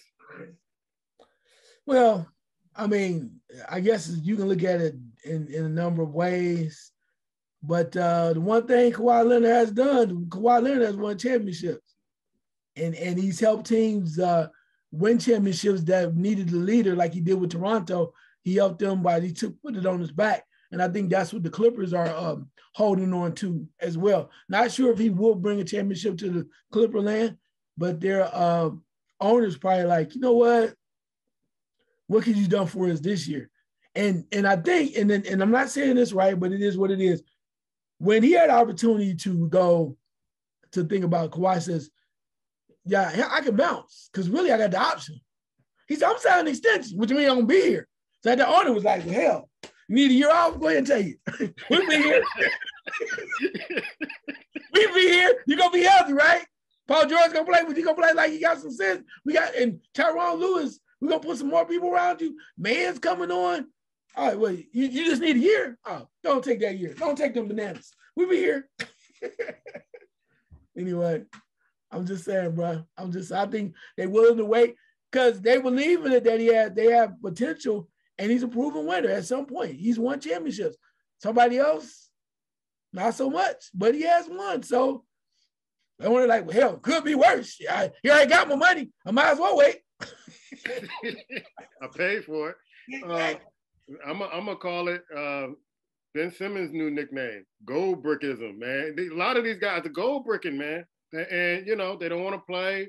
They're claiming they're hurt, claiming they can't go, and so they're gold bricking it, man. They're getting paid while they can watch basketball instead of playing it, and maybe adding some years to their career, man. But yeah, I said that a few weeks ago about Kawhi Leonard. Nobody's talking about Kawhi Leonard. It's like he doesn't even exist in the league anymore. And you got a lot of these players who are just, I don't know their situations. I'm not going to claim I know, but it just appears like you can go. I've seen players who played hurt. I've seen players who play hurt in football. I've seen players who play hurt in baseball. It seems like the NBA is the only place where you can kind of get away with it if you don't play. Black?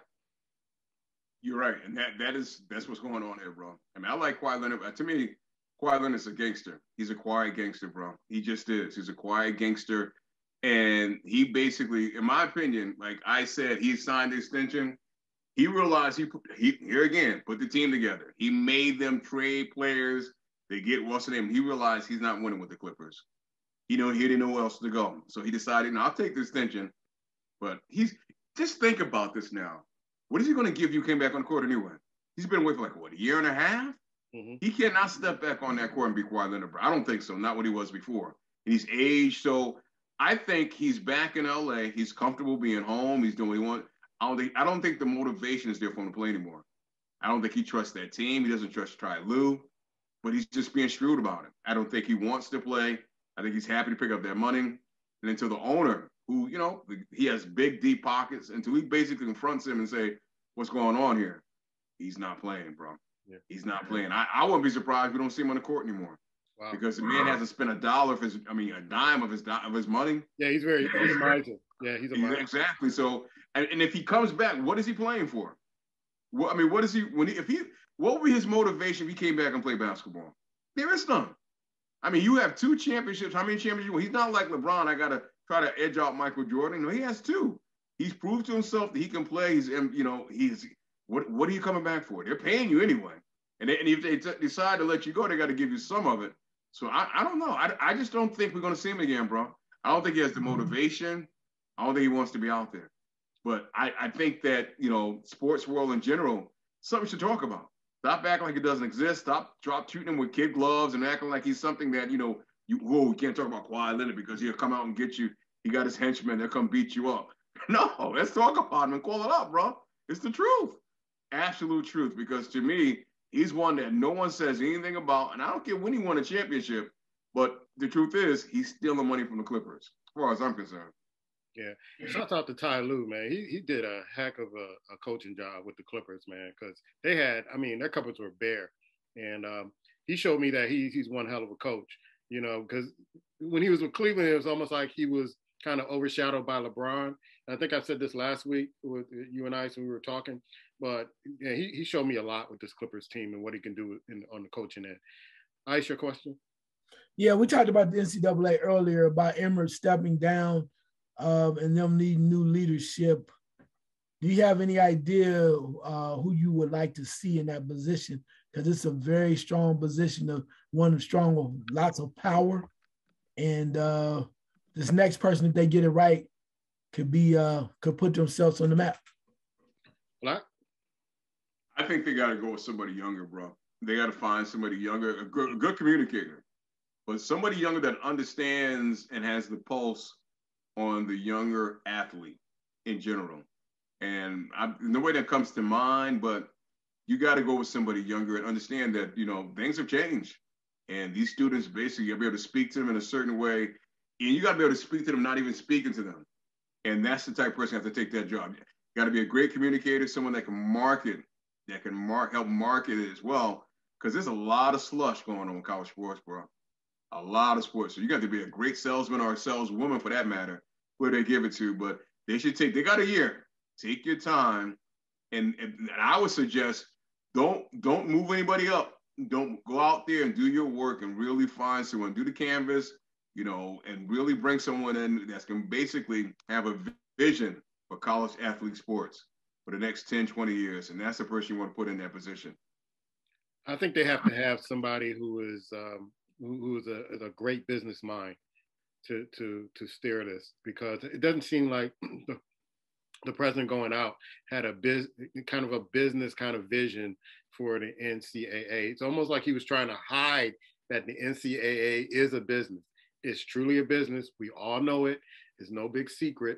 And so in these new times where athletes have more say of where they go, how they're treated, things of that sort, you got to have somebody who can fall in line with that, understand that, and have a business model to take the NCAA to another level.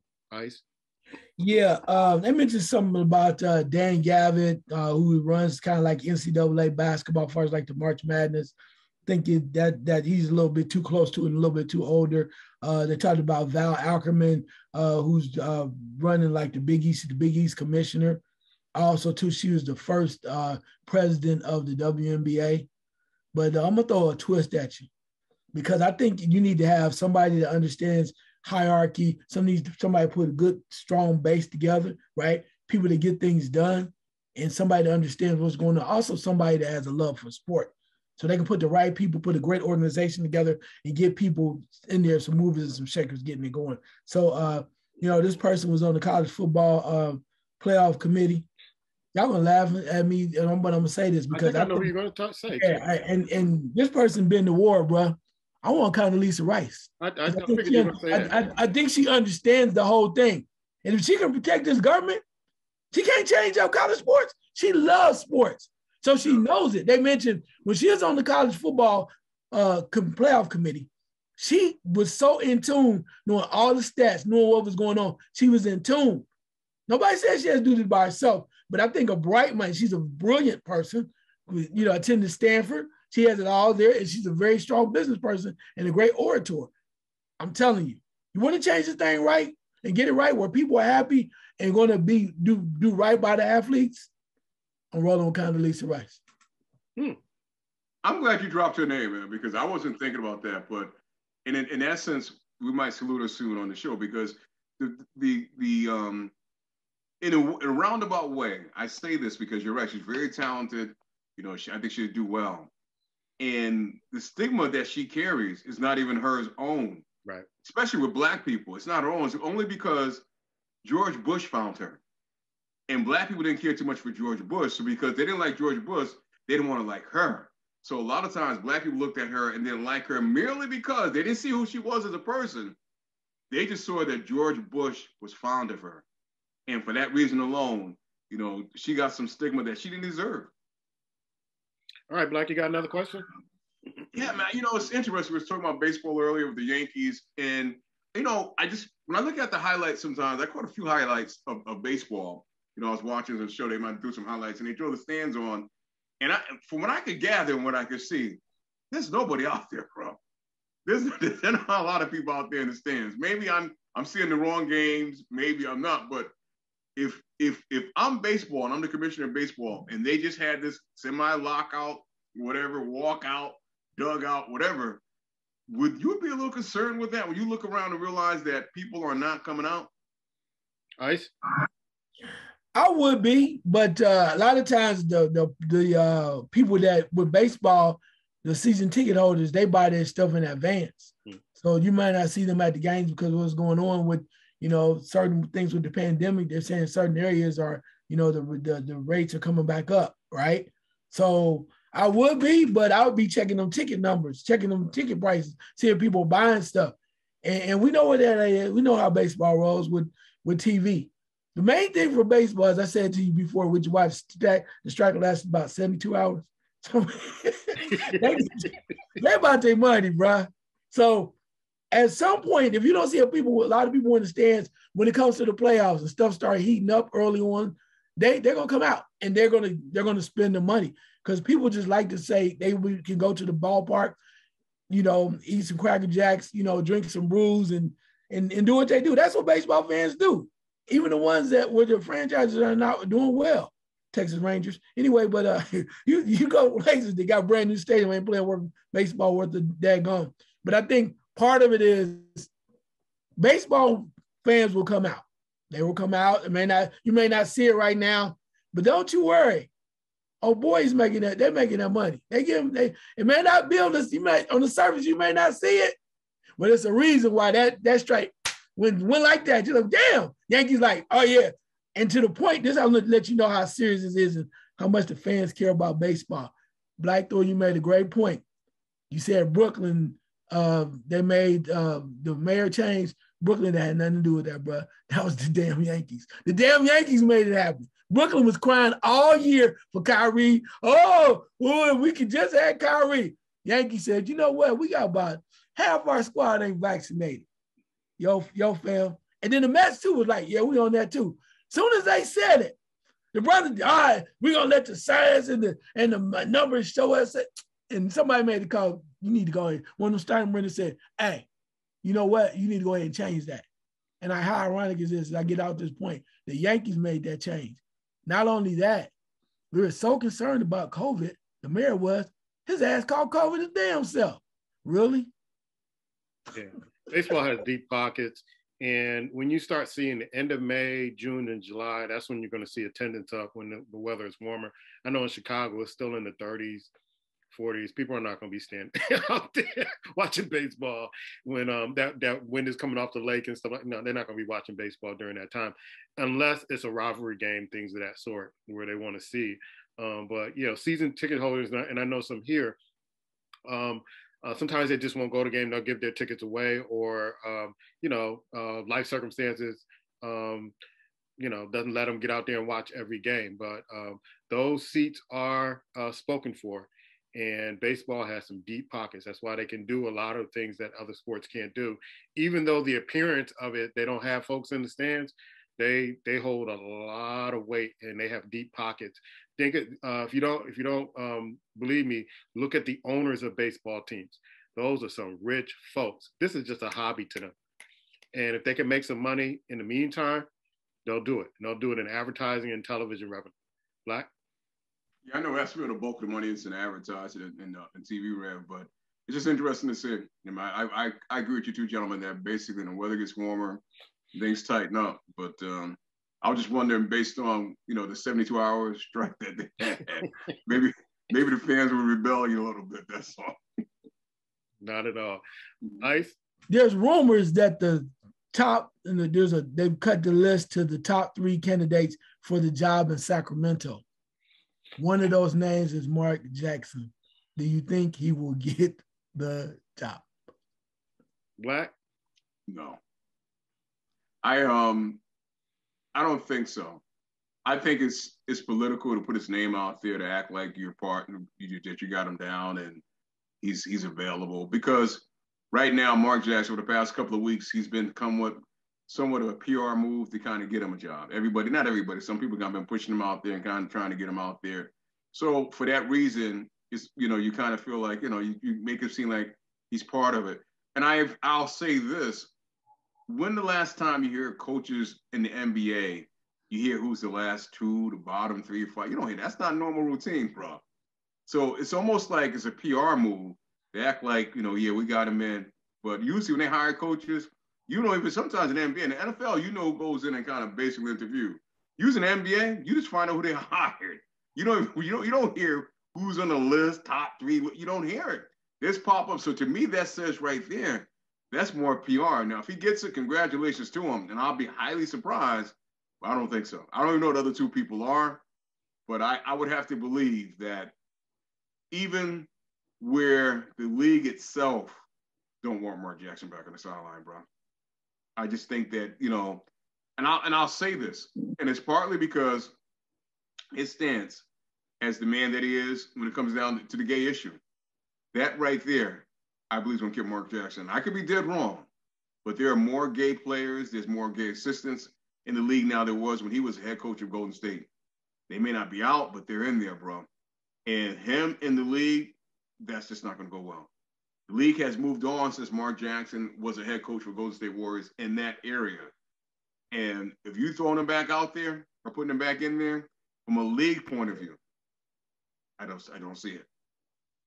I'm gonna sound like Charles Barkley on this. I guarantee if the 76ers lose, Doc Rivers will go into NBA purgatory with the San Antonio Kings, and Mark Jackson gonna be the new coach of the Los Angeles Lakers.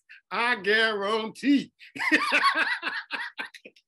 It would have happened already, bro. It would have happened already. Because I think if that was the issue, there's no way Mark Jackson would be working for the NBA and on the sidelines either, calling games. Could I stop you 1 second? I got to stop you 1 second. And I know you got big love for Mark Jackson. The NBA doesn't run. No. I'm just saying, but the NBA doesn't run TNT. The NBA doesn't run ABC. They're just affiliated because they show the games. So he can be there. But if you notice, Mark Jackson doesn't speak on anything of religion on television. Yeah, that's true. But my point is, when you're coaching a franchise and you're walking through the organization on a daily basis, and you got to deal with that, and your reaction to it is totally different.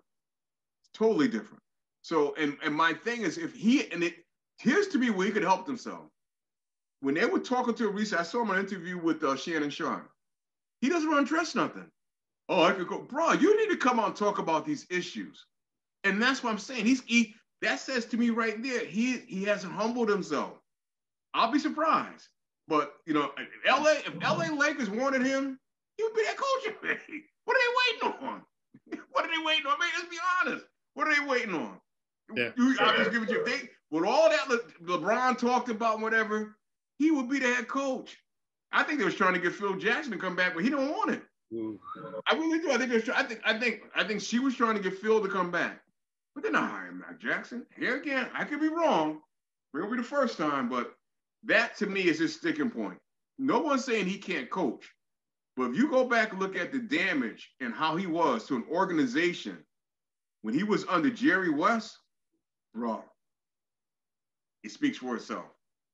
All right, Ice, what do you Yeah, I'm not sure, man. It's just one of those things. I do think that he going to put his beliefs to the side. He just has to, because this is about basketball. I mean, granted, you may not believe in gay rights, or you may not believe that, God meant for gay people to be together, whatever. Okay, that's all well and good, but you can preach that in your pulpit.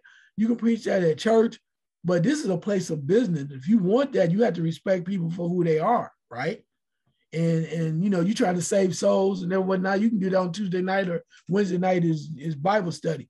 You can do that then, but if you really want this job, you got to put that aside, because there's so many people that are different now, and when you try to get that right, it costs you. Because think about it. I mean, Steve Kerr has done a hell of a job, but it could have been you, Mark. Could have been you, bro. But it's not. But you stand by your conviction. I ain't mad at you.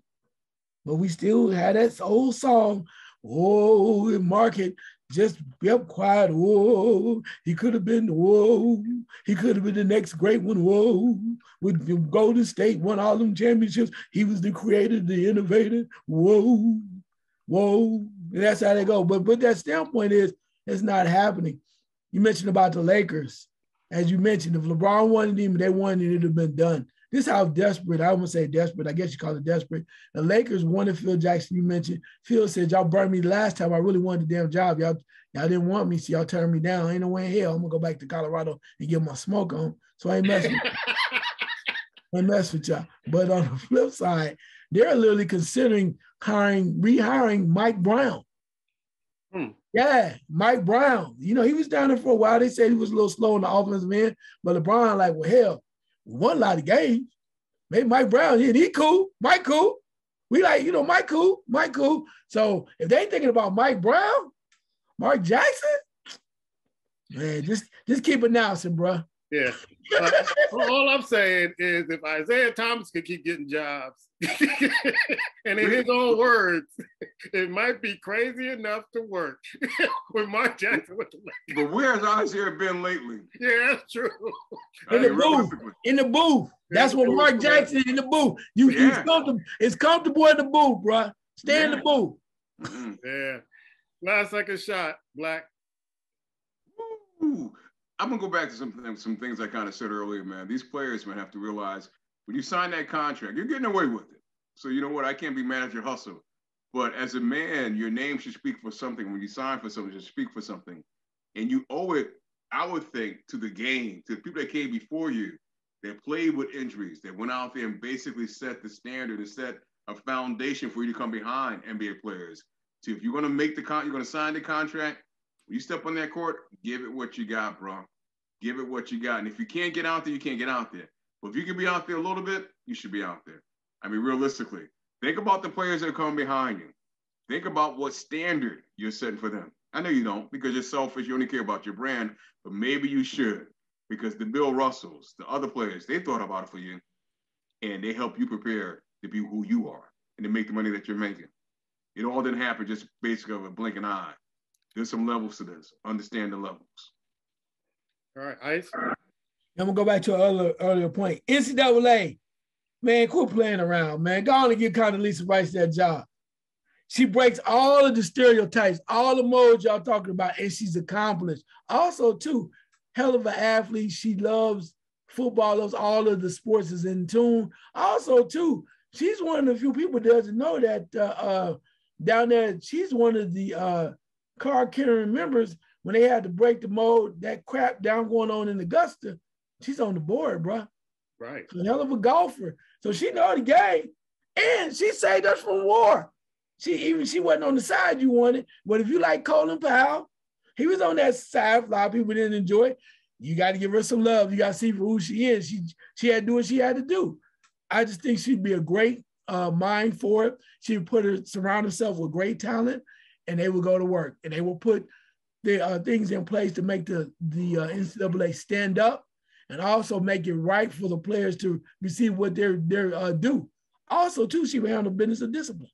We still need to be disciplined. Just because players are in the NIL thinking they can do whatever hell they want to, still got to tighten it up, tighten up that transfer portal.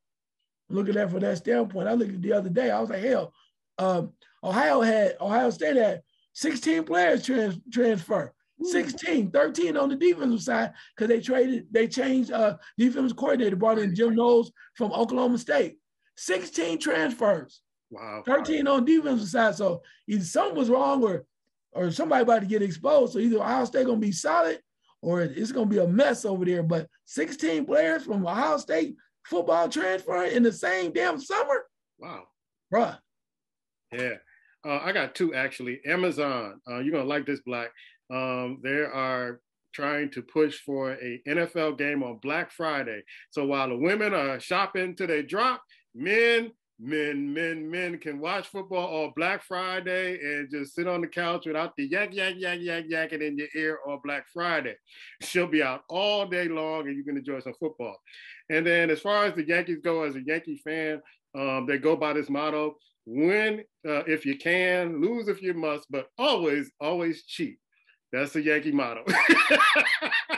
Stay tuned for the fight game. Rest in peace, Billy Martin.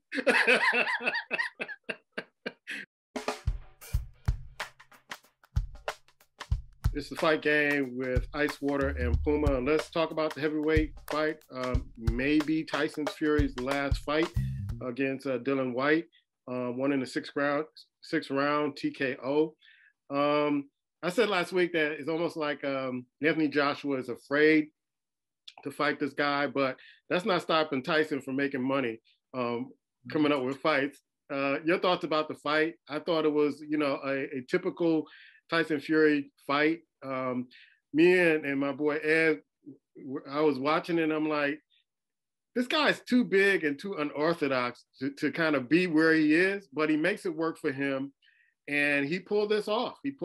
Now, is he the greatest heavyweight? I wouldn't agree with that, but he's made his mark. And if he walked away today, he's a Hall of Famer.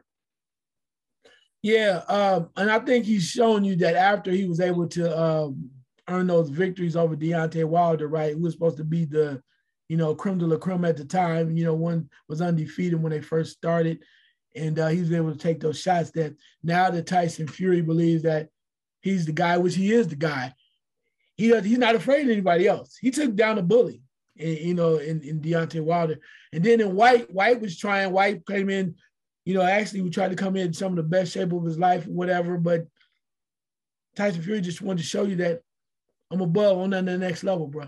I'm on that next level. In order for him to continue to fight, which I don't think he will, I think the Anthony Joshua fight might get him to come out. If Anthony Joshua wins, it's going to take a lot of money, take a lot of things. And other than that, he's not going to do it. He might do those exhibitions you mentioned, just kind of, bounce around, keep his name out in the open, even though he's retired. But he handled his business.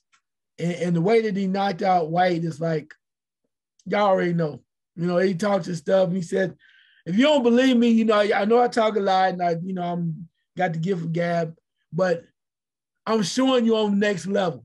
I showed you against Wilder. Now you send somebody in here that is nowhere near that caliber, and I put him to sleep. That's what we're doing. So you got to give him his love. I mean, at first I wasn't his biggest fan, but now I'm like, dude is just so about it. He's about it. You got to give him his props. And yes, you do. More power to him, whatever you want to do. As long as he keeps it above board. Enjoy your retirement, or we'll see you in a couple of months, champ. How about that? Yeah. And in an exhibition bout with a MMA fighter. Anyway, I know you're looking forward to this weekend with Shakur Stevenson against Oscar Valdez. There are some other fights that are happening with Liam Smith, Jesse Vargas. You have Amanda Serrano versus Katie Taylor. You have Morrison versus Rahman Jr. Hey, man, I'm going to turn the floor over to you because I know you're excited about Shakur, a.k.a.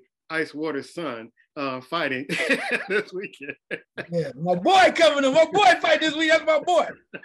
But man, Shakur Stevenson is a very serious talent. What I like about it is the fact that Oscar Valdez is very talented as well. This is going to be a true test. And I think it's a step. So if Shakur is able to win this fight, he continues to move on and move up, right?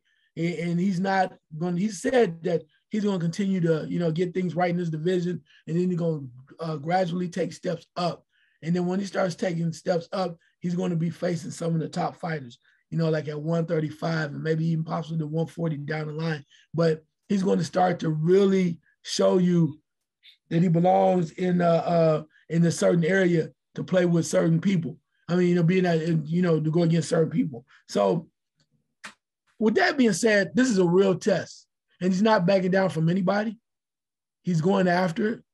And I'm looking forward to it this weekend because people always say he talk too much, he's too young. And it's always something, but every time he rises to the occasion. And I think this is just another stepping stone for him to rise up and show people how really good he is from that standpoint. So, yeah, it's really going to be good. Somebody's old got to go. They're both undefeated. Shakur is a little bit bigger than Valdez. So hopefully he'll use his height advantage. I'm not sure about his reach. I don't see his reach anywhere, but he's a little bit bigger fighter. So hopefully he'll use that against this really game fighter. The next fight with Liam Smith and Jesse Vargas. Yeah, Jesse Vargas has been trying to be around for a while. Liam Smith has had a little bit more better success. It's almost like two guys. Jesse Vargas has been more of a journeyman lately, and Liam Smith is trying to get back on track. It's the winner maybe takes a step back up to the glory days or whatever, but then I think it's just two guys trying to fight for to get their spot, get a shot at the spot, to be back in the mix, right? The loser kind of dropped down a little bit, and you can fight, but you may not get that extra opportunity to be in the upper echelon or fight against top-notch guys. So I think it's two guys trying to establish themselves again and be in position to get another big fight. So I think it could go either way. Should be a good fight because I think it'll be very competitive. Now, I always try to steer away from female boxers because the way I know I just don't like women hitting each other, but sometimes I do watch the fights with women fighting. And I mentioned that to somebody else last week about that. And I do have respect for him, but this is the fight you've been selling me on for a long time, the Amanda Serrano and Katie Taylor fight. Can you tell the folks out there why you're selling this so hard? Well, I don't like to see women fighting. But these women, that's what they do. Okay. I don't want to see two women fight because, you know, all of the cuts and the facial, physical damage, same way with MMA. But if they consider themselves fighters and they both are champions, have been champions, this is what they do. This is their profession. This ain't no, let's go to the hallway. You said something about me, I'm going to pull your hair out type situation. These are legitimate professional fighters. Right. And they both have shown you, Katie Taylor for years, well, I think was an Olympic champion, very successful in the Olympics. She's shown you for years that she has the goods and she's really tough. And they've been waiting for somebody to come up to be able to give her a real challenge, even though she's a little older, maybe a little longer in the tooth in her career. It's almost as Amanda Serrano has held different titles and she's been around, but she never really got the love until she joined the Paul brothers. And she was more of the boxing, the true boxing element on those cards that more people start watching. And you like, well, man, she really can fight. And then the Paul having their shows, having her on the undercard really generated interest in her. And she was winning in dominant fashion. So then after a while, I was like, let's go and see if she can get with that Katie Taylor.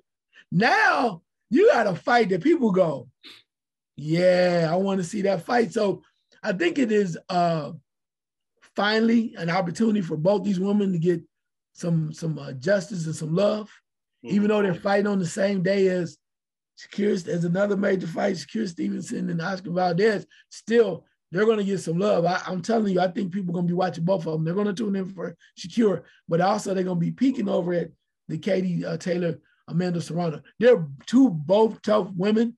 They can both fight. And this is like for bragging rights, man. This is great. Yeah, Serrano's from New York. She's from Brooklyn. She'll be fighting in Madison Square Garden. It's the main event. And you got Katie Taylor, who's from Ireland. It should be a tough fight. I'll peek at it to make sure that. Yeah, you better pick more good than that. I'm telling you, man. Yeah. Amanda Serrano, this is Christmas for her. All her folks are going to be there. You facing against the top-notch, challenger / champion or whatever. This is her shot. I mean, I just want to see how she's going to react. Granted, Katie Taylor might just be too much. But the reason why I want to see it is because this is opportunity for Amanda. This is everything Amanda Serrano wanted. The respect, the opportunity, and the chance to show you how good she is. We don't know what's going to happen, anything else, but I'm just glad because I think she deserves it. She's going to be on national TV as a headliner. And I think she gonna give you a show. That's the only reason why I want to see it. I'm looking forward to her performance and see what happens. And the next fight is Hasim Rahman Jr. Going up against James Morrison. They both are undefeated, and somebody's always got to go. It seems like they're evenly kind of matched. They're both orthodox. They're both like 6'3". They both, have this kind of mentality that they want to get at each other. So what do you think about this fight? Well, Morrison, it'll be interesting to see how it plays out. Now, we know Hasim Rahman Jr., who his dad was, the former champion and who would fight anybody. Hasim Rahman was the guy that had the big, you had all kind of things going on with his face and was a tough nudge character. So if the son is just like the dad, it's going to be fireworks. He leans in with his head. He's very physical. And two guys like that that come in and both undefeated, at some point they both believe that they're really that talented and one is better than the other. So it's like, I'm going to put it on the line. Let's go. I want to see it because two undefeated fighters, because neither one has tasted defeat, feel like they're the best. Sometimes it's make for the best fights. Yeah. Morrison has an 81% knockout percentage versus Rahman, who had the 50% knockout percentage. So he has 6 knockouts in his 12 fights, and Morrison has 17 knockouts in his 19 fights. So it should be a banger. And like I said, somebody's got to go. Any other boxing news or things you want to bring up? Yeah. A lot of times, a lot of things people have been talking about lately, and depends on where you fall on what side, where you hear information, what the opinion states. It appears that, of course, everybody after Errol Spence Jr. Defeated Ugas, the first thing you think in all your mind is automatically Crawford. They both called each other out. Crawford said, yeah, whatever. But, Crawford's a free agent. And Crawford said he doesn't want any tune-up fights or whatever. But a couple of things have happened. I think the WBO all of a sudden moved Keith Thurman up to number 4. Wow. Ranking in the WBO when he really wasn't in there at all. And what we're hearing is Terrence Crawford said he wants the big fight. Of course, that's what Errol Spence Jr. wants. But in order to get the big fight, there might have to be a chance that Terrence Crawford might have to sign a 2-fight deal with PBC in order to get the Spence fight, which means Terrence Crawford may have to fight Keith Thurman first before he fights Errol Spence Jr. A lot of stuff is still on the table. And of course, he said he doesn't want it. But if you're under the auspices of the WBO and they want to see it, like they also, WBO made Sean Porter his mandatory. You remember that? Right. And he said, I don't want to see this. Also, too, as much as, and I think Spence holds the majority of the cards on this, right? And as much as Terrence Crawford says what he doesn't want to do and all, Terrence Crawford always wanted the Pacquiao fight, and he was with Bob Arum. He never got it. And I'm not sure who he's working with, but it always seems like he comes on the short end of the stick when it comes to business. And I don't know if that's changed. You can say what you want to, but it's almost as if he's a great fighter, but you have to wonder about the powers that be that are helping him make decisions. Because he always seems coming up short despite the championships that he's won every time he moves up. So maybe he'll be forced to do this, and maybe Errol Spence just say, to hell with it, let's fight in September. But we'll see how those things are going, but that's what we're hearing right now. I can see where they would want him to fight somebody to kind of ignite the fire under this fight, to make it more more anticipated. And Keith Thurman, I think, is a formidable foe for Terrence Crawford. I would think Terrence Crawford would win that fight, but I want to see. I don't know if Keith Thurman still has it, but if he does, he better show it in this fight in order to get a chance to get a shot at that title again. But like Earl Spence said, just strap season, and he wants those straps. So, I'm looking forward to the Crawford Spence fight. They can put anybody else they want in front of Crawford, but that's the fight I want to see now. Because I got to go with my boy. I can't believe that I followed a fighter. I saw his first fight, and I've seen all his fights throughout Errol Spence Jr. And I just had a feeling about him, and here he is. And so I'm looking forward to him fighting Crawford and getting all those straps, and then we'll see what happens next. Yeah, it's going to be interesting. Crawford's a tough guy, strong, and his power does go up. But he has a lot of attitude, and he's backed up what he says. The only thing I thought was far-fetched, because they're saying that if he doesn't get the opportunity to fight Spence right away, he told me he's going to 154. And I'm like, and he's calling out the name of Charlo, Jamel Charlo. And I'm like, Jamel Charlo was like, you little dude, you better stay in your lane. He said, look, you don't want this. He said, I knock my scotches out. You don't want nothing to do with this. Because they're talking about, he probably saying he might want to fight the winner, Castano versus Charlo. Charlo's like, you barking up the wrong tree, bro. You do not want to come for this. What you said, you 154? Yeah, you coming in the Lions Den now. Yeah. Lions only, baby. Yep. Ice Water. I'm Puma, and this is the Fight Game.